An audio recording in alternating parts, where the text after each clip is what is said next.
Kenyan to Kenya, and this is one of those stories that I have to keep coming back to myself because of how much it inspires me. Meet this woman by the name Terry Gobanga, who is a pastor.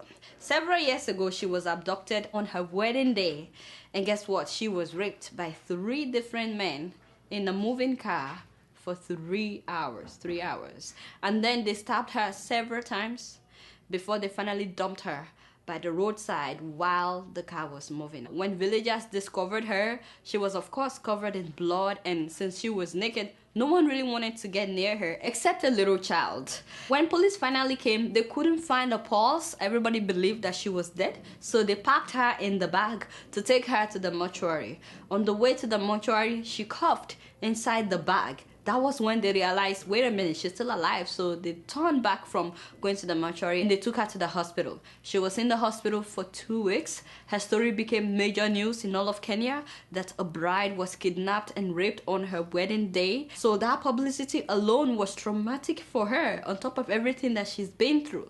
And then guess what? Doctors came in and told her that when she was stabbed in the stomach, her womb ruptured. Therefore, she would never be able to have kids. I was at that place in my mind asking God, do you care? Every time I heard any male voice, I was told I was very violent. Not one person, 3, you know. I'm not saying one is better. Rape is rape at whatever level. But you know, one wonderful thing is her fiancé did not leave her side the whole time, and he still wanted to marry her, although everything that had happened overwhelmed her. So it took a year after the incident before they finally got married, and miraculously, some of those who read about her story in the news decided to pay for her wedding. She got everything for free, everything paid for, including the honeymoon. I was so happy when I had this, you know, that, oh, finally her story is changing, until she talked about what happened 29 days after the wedding. He went to the bedroom, took the jiko to the bedroom to make the room warm. Then he came to the kitchen where I was cooking. He switched off the gas, carried me on the kitchen counter and told me we need to talk. And he tells me, you know, in case I would die, I would want you to go on with life. I stopped him right there. Wow. I mean, that's interesting. I don't know how he knew that something was going to happen that night. I guess some people just know. And he was not happy that I stopped him. We've just come back from a honeymoon. We are praying and fasting the whole day. It's an exciting time. You don't talk about that. And the atmosphere had really changed. So we embraced. I remember we were in tears. We didn't understand what was happening.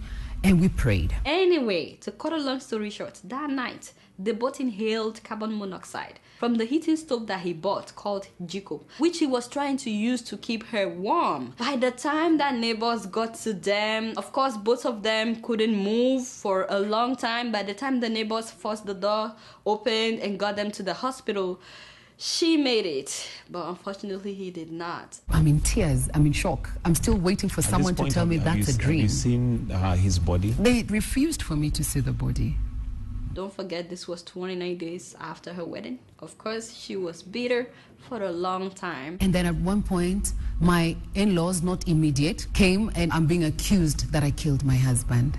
So wow. So I've had it before in the African, you know, community. It's very hard for a husband to just die, even if it was cancer. There's something the woman did. And we can only imagine what she's been through. People withdrew their children from me. They called me cursed. They couldn't understand why so many bad things are happening to this one. I actually sat down with my parents and I asked them, is this the point where you tell me the truth so that this thing stop happening? But I got my strength in God. I lived a day at a time. To cut a long story short, a close friend of hers that stood by her during the whole tough time later asked for her hand in marriage, and of course she was hesitant. And I said, you know, I'm not able to give birth to children, and I don't want you to stress me, being an African man.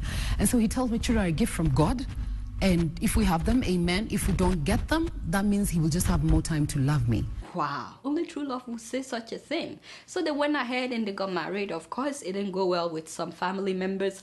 Her father-in-law did not show up for her wedding, but she said that today they are now like best friends. They've been married now for 8 years. Yes, 8 years. And guess what? During the first year of her marriage, she got sick and they thought it was just fever until the doctors told her that she was pregnant. My first reaction, what I did, I picked my phone and I SMS'd everyone on my phone book and I told them I'm pregnant.